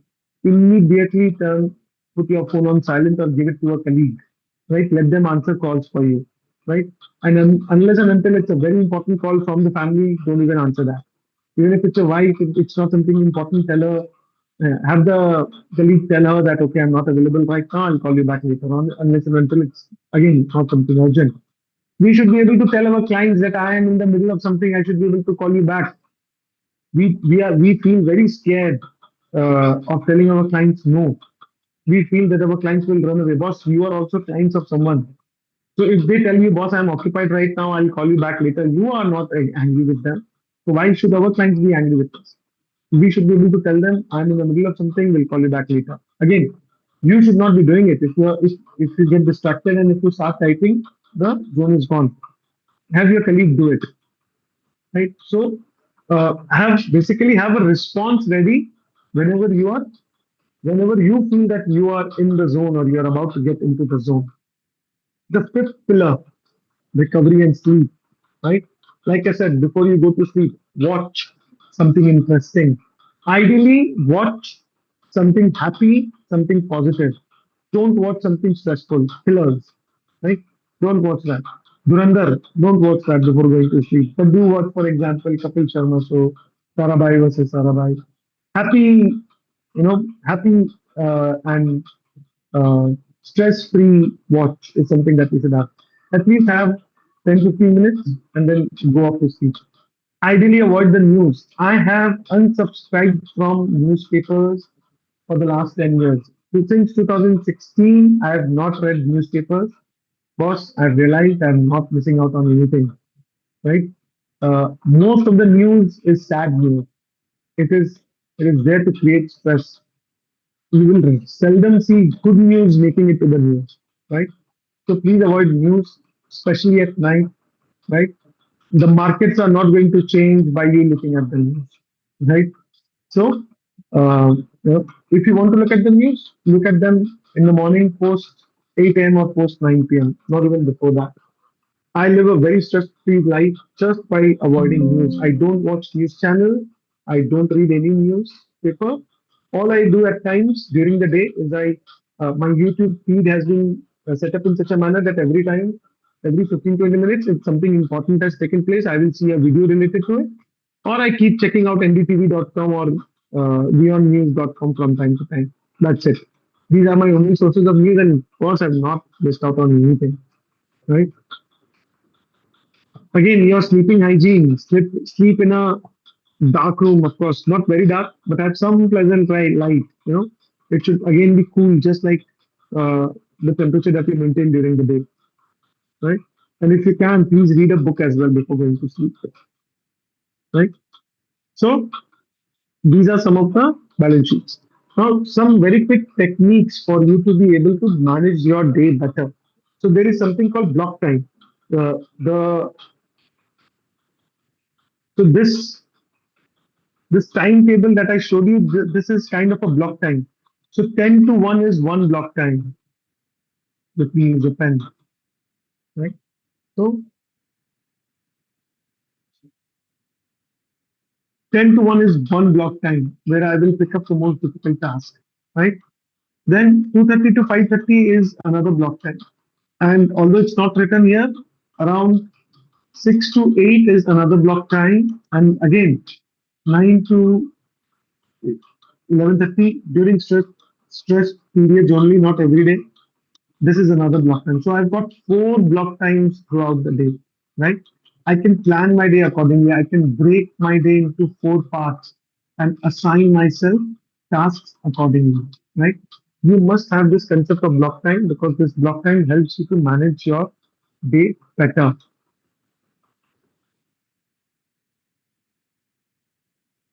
So, so the concept of block time.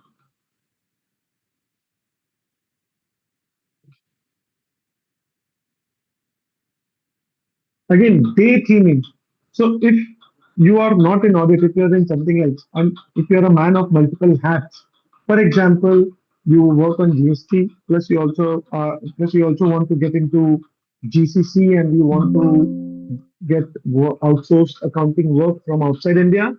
What you should want is you want to be doing day theming. That today I'm going to work on this, right? Instead of doing different things on the same day, ideally you should be focusing on just doing one thing every day, right? So For example, today I'll be focusing on all my GST matters. Tomorrow I'll be focusing on GCC.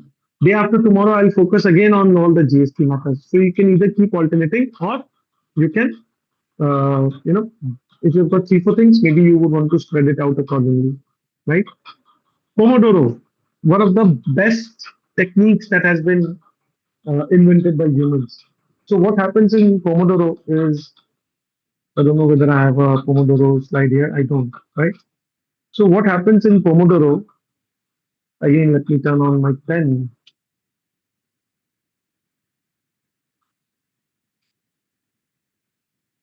So what does Pomodoro technique means? So what I do, there are tools. Again, I will show those tools to you right now.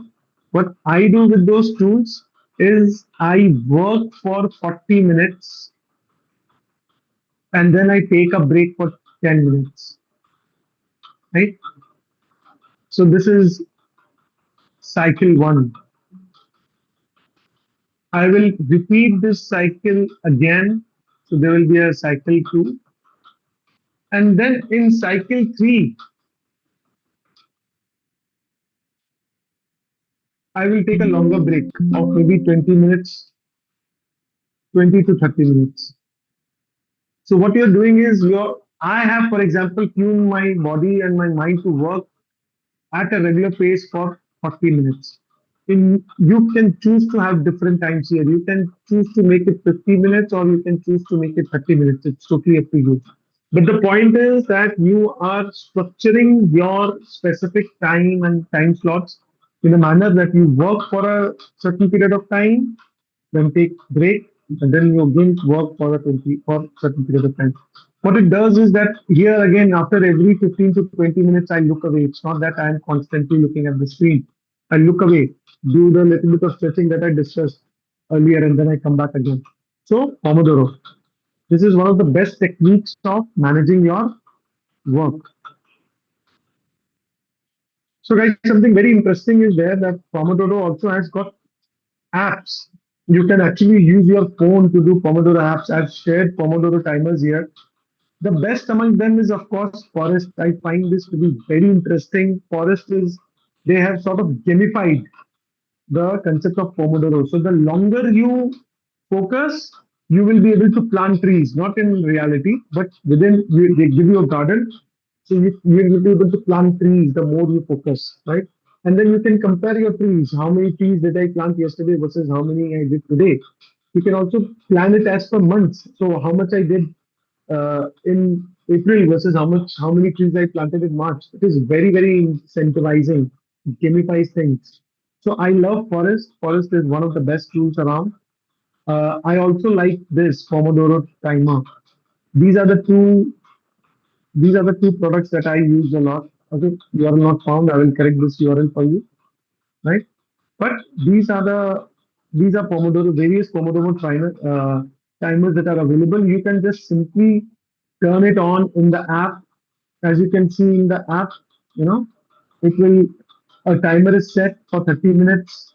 It will continue for 30 minutes and then it will remind you that okay, now you need to take a break, take a break. Then you may choose to take a break 5 minutes down the line because you are in the middle of something very important and you are in the zone.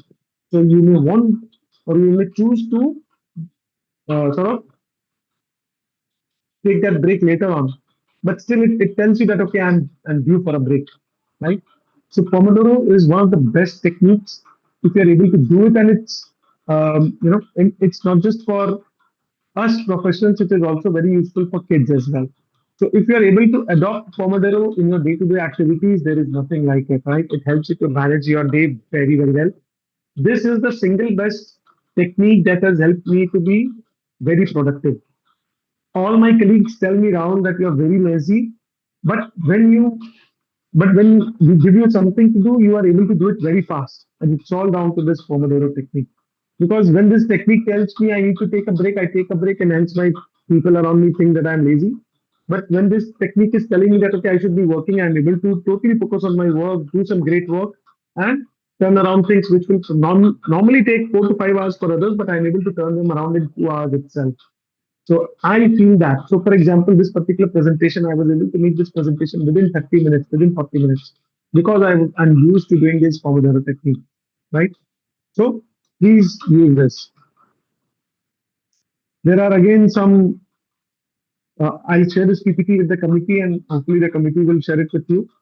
There are other some activities that you can do from time to time to make sure that you are stress free, right? So chief amongst them, just Google for fun. One of my, do some work which is illogical, absolutely illogical, does not touch you anything. These are sort of thought experiments. So you should be able to do some thought experiments.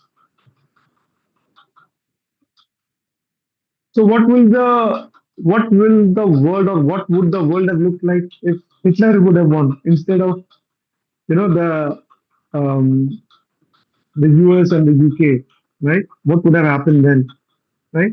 So I, for example, also keep thinking about that. Okay, what if India was allowed to field the second T20 team in the World Cup? What will that team look like? Point is, keep doing some thought experiments which are illogical, totally unrelated to the work, totally unrelated to anything. It should not give you an idea that okay, I should turn it into a business. No, it is basically, these are wasteful things that you're doing. They have got zero value, but they are things that gives you a lot of pleasure. It also de-stresses your brain. So imagine this: if I am a worker and I use only my left hand all the time, my left hand will become stronger and my right hand will become weak. Basically, what I should do is I should break the monotony. I should also be able to do some work with my right hand so that my right hand also works. Similarly, if you're doing the same thing over and over again, certain parts of the brain will become sharp and the rest of the brains will become dull.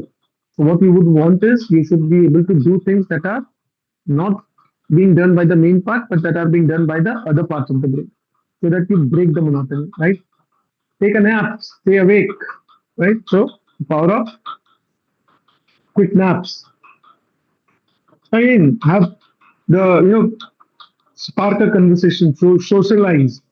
It has been proven scientifically that if you socialize, if you hang out with friends and don't talk anything logical with them, absolute illogical things with them, it de-stresses you. You are able to work better the next day, right? Now, you may choose to do it every day, you may choose to do it once every week, but have some good time with your friends that is absolutely devoid of any work discussion or anything related to work. Pure gala time, pure me time, such that this de-stresses your brain. See, all of this is very important, right? Now, imagine this: your car is a classic example. If you keep using your car and if you don't give it to servicing, right? If you don't clean up your car on a regular basis, if you don't get the engine cleaned all the time, or your engine carbonated all the time, right? Carbonization all the time. So the productivity goes down, the output goes down. Similarly, with your brain, if you don't have these things, if you don't take sufficient break, your productivity goes down, your efficiency goes down. It's not like if you don't do all of these things and you still don't work, it's not good. You will have to do these things to make sure that the brain is properly recharged enough, right? Dark chocolate. Dark chocolate is a very big stress reliever, right? Carrots, as you can see, tea, of course. These are very big stress relievers. So, guys, I've got this resources for you. I will share them with you.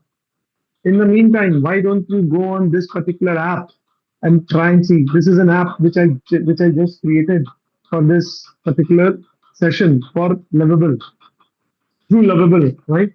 So why don't you go ahead and take a stress test? Go for stress-guard at lovable.app. Please go on this app, take this test right now. In the meantime, I will also request that we should start adopting AI tools to be able to do things faster, right?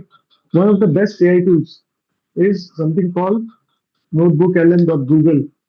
So, if you're not familiar with Notebook LM, please go ahead, check it out on YouTube. I would also strongly recommend you, those who haven't, please take the uh, AI course from our institute, level one at least.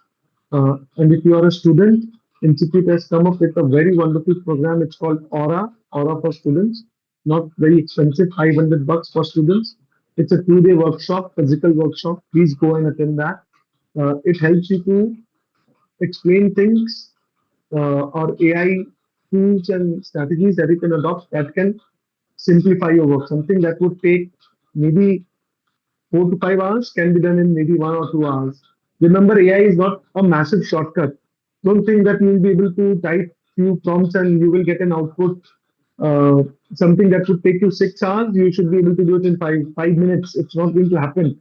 You will have to put in an effort, but the effort is less. Something again, which would have taken you 3 to 4 hours, can now be done in uh, an hour and a half. So there is no massive cut. Please don't again look at shortcuts. Prompting is everything. Don't give it poor prompts. It will not, the output will not be good. But please use AI tools to make your life easier. And I hope people here have taken this and they have been able to calculate their stress level. So yes, with that I would come to an end. I hope you guys have enjoyed the session. Right? Okay, deadlines are negotiable. Nirmala ma'am can come and tell that, okay, not 31st of October, but maybe 31st of December. But no one can come and tell that, okay, your health is poor, it will be better from tomorrow. You will have to take care of your health. You know? And when I say health, it's not just the physical health, it's also the mental health, or most of us, right? So yes, open for discussions. Those who are here, request you to please reach out to me on LinkedIn. My LinkedIn profile is here, linkedin.com/in/Rahul Punta. Let's connect, let's exchange ideas. If you have got any questions and queries, feel free to reach out to me. Or if you want any help with regards to anything with boosting your productivity or your team's productivity, feel free to reach out to me on LinkedIn. I will share this presentation. This presentation has got link to all the resources that I have here. I've linked them for here to be able to access them. Cool, that's it from my end. Ma'am, if there are any questions from the audience, I'll be happy to take it. Sumit ji, from the tech team, any questions? Can you please read out those questions to me? If there are any questions in the chat,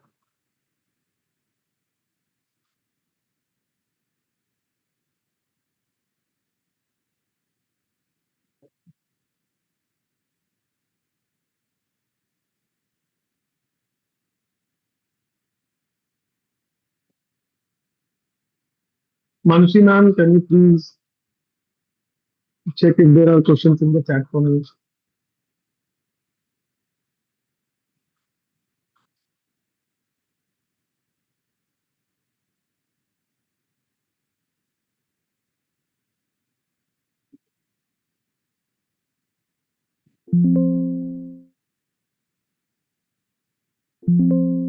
Okay, please go ahead.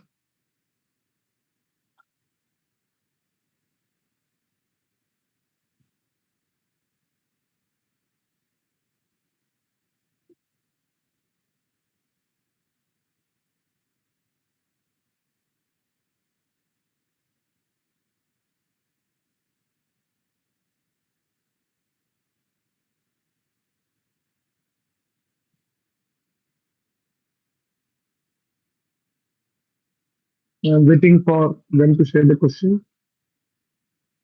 So, guys, while the questions are being sent to me, request everyone to again please use AI tools, technology. Ideally, please use paid tools. Paid tools are far superior than free tools, right? And they're not very expensive.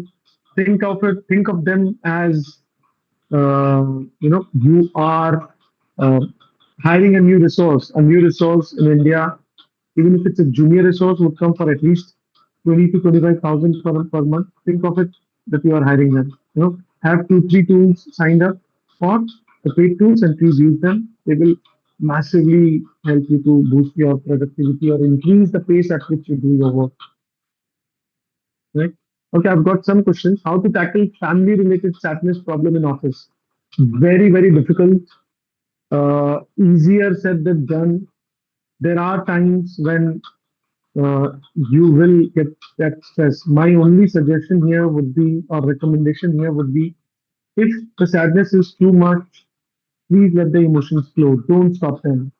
You know, don't put them in a closet because they will come back late. Sometimes sooner or later, right? If the sadness is not that high, try and distract yourself. Look at the work as an opportunity for you to distract yourself.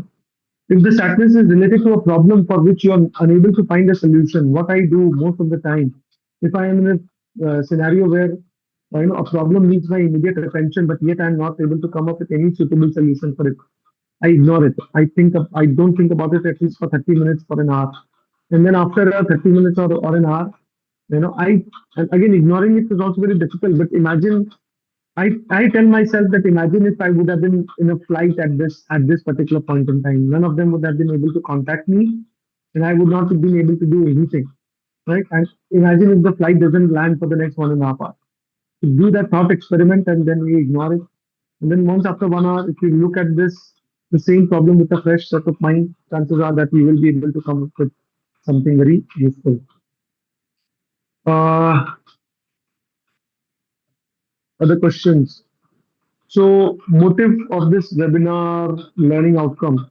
So, again, the learning outcome was there in the banner that you should be able to plan your day better. You should be able to extract more work within the time that you have budgeted for yourself. So, when you say, I want to work for 14 hours, no, please do the same work in 10 hours, and for the rest of the 4 hours, give yourself some break. Where can we get these resources? I will share the PPT with the committee. The committee will share this PPT, and within this PPT, you have this link. Please mention about managing disturbance in office, being pushed on chair by passing people, distracting work, and causing stress. See, after a certain point in time, if these are not avoidable, you will have to get used to it, right? You will have to get used to people talking loudly around you, right? You will have to get used to people pushing you. Uh, you see, the best way to tackle these things is to adjust yourself, right? Uh, Survival of the fittest, right? So you will have to be flexible. Again, ideally, if you can, try and see if you can change your sitting position. But if you can't, then you will have to get used to that, right? What if you are working in an office which is where customers constantly come in, go out, and they are also constantly talking, right? So there's nothing you can do about it. Suppose, what if you're working in a bank, or what if you're working in a high stress environment where you are under less stress, but people around you are under high stress, right? So you'll have to get used to it. How can we use Notebook LM in professional work? So of course we would need a separate session altogether for Notebook LM, but the biggest advantage of Notebook LM is first source grounding. So you will have to provide it a source.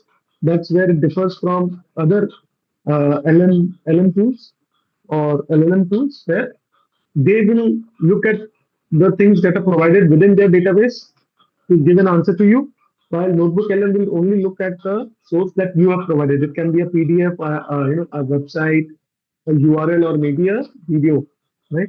So it will only look at those documents and then it will get back to you. It will not look around its own database. Secondly, uh, because the source is grounded, so you can safely share professional data with it. So you don't have to share um, when you share any kind of professional sensitive data with the free version or the paid version of ChatGPTs and all, that data will first become public because they clearly state that they use that data to train their models, right? So that's the price that you're paying for using free tools. But with Notebook LM, you don't have that problem. Apart from that, there are lots of features. You start using Notebook LM. So many features in there. You'll be able to figure out yourself how useful it is. Cool. Suniji, any other questions?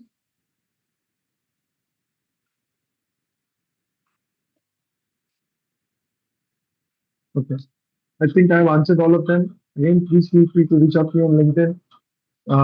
That's it from my end. Wish everyone a very good evening. Thank you.